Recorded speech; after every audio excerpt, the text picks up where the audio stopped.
Hello everyone, welcome to Fiona no IGCSE Chemistry Lesson. Today we're gonna study 3 states of matter.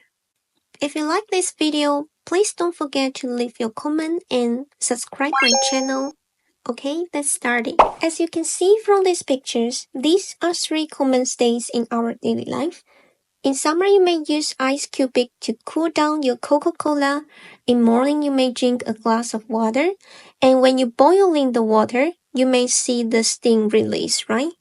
The question is, how particles arrange in these 3 states? First, let's look at solid. As you can see from this picture, all the particles in solid are regularly arranged, right? And we can use S as the symbol of solid state. Whether the particles can move around? Actually, not. But they can vibrate at fixed position. But all the particles in solid, they can move around, okay? Now let's move to liquid. As you can see from this picture, now all the particles in liquid are a little bit further apart, right?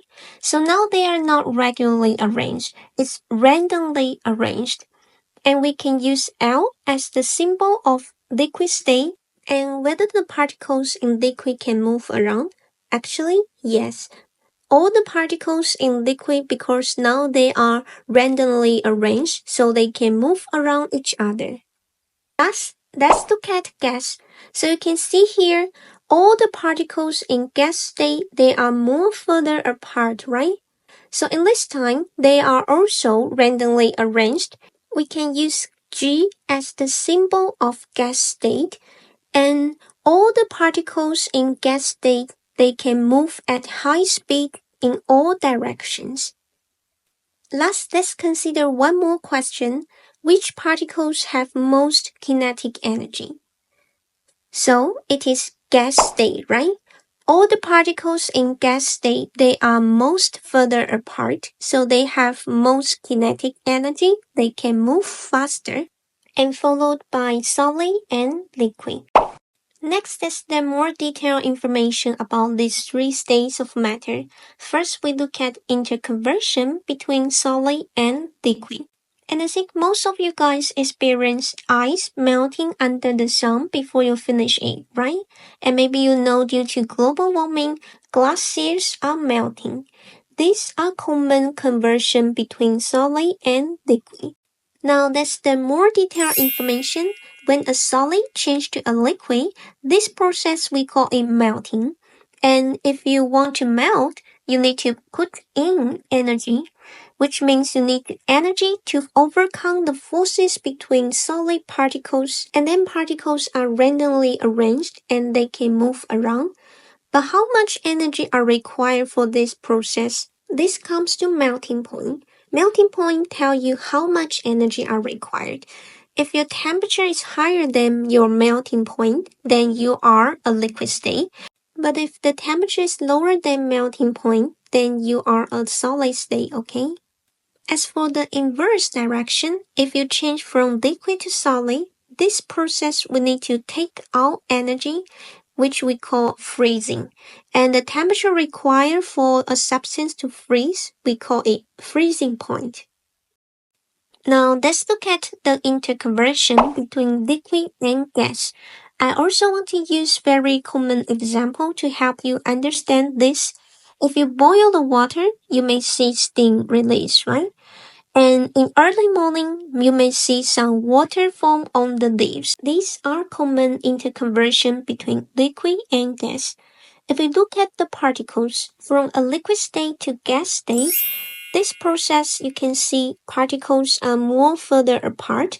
So you need to take in energy to overcome the forces between liquid molecules, then you can become gas molecule. And this process we call it boiling. Temperature required for boil, that is boiling point.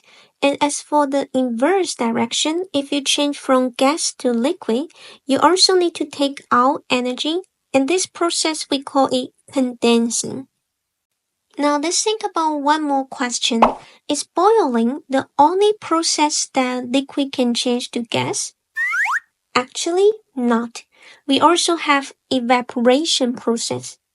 Let me give you some examples. So if you're living in an AC room, sometimes you may feel your skin or your throat feel very dry, right?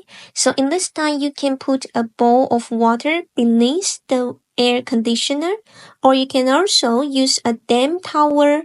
After some times, you may observe the water level become lower and lower.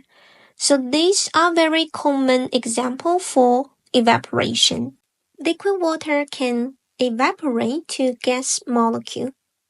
But this process only occurs on the surface because the particles on the surface they can move faster and then escape from the surface to become a gas. And you don't need to reach boiling point because evaporation can happen at any temperature, okay? Last, let's look at interconversion between solid and gas. We can also use a very common example to understand this. That is, you need to consider one question: how people make rainfall in dry region. We can use cloud seeding, right? How cloud seeding works? The first step, the airplane will release dry ice to the air, and because dry ice, it will change to gas state. In this process, it will absorb energy. After it absorbing energy, then the temperature around the air become lower, so gas will transfer to liquid, then become the rain, okay? In this process, if you change from a solid to a gas, we call this sublimation. And you need to take in energy. If you change from a gas to a solid, you need to take out energy. And this process, we call it deposition. So this is the summary of 3 states of matter, which you need to remember very correctly. Next, I also want to introduce a little bit about heating curve. So what is heating curve? It is a curve that shows how the states change with temperature.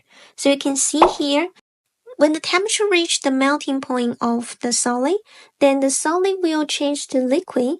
But you can see here is a plateau. There is no change in temperature. But we are also supplying energy to this solid, right? So what is energy used for? Actually, this energy are used for overcoming the forces between solid particles. And after you overcome these forces, then you can become freely move particles. But this results in no change in temperature, okay? If you continuously increase the temperature and reach boiling point, you can see the liquid can change to gas and it appears the second plateau. This plateau, there's also a no change in temperature. So this energy are also used for overcoming the forces between particles that it can become a gas state, okay? That's all for today. I hope you like this video and see you next time. Bye!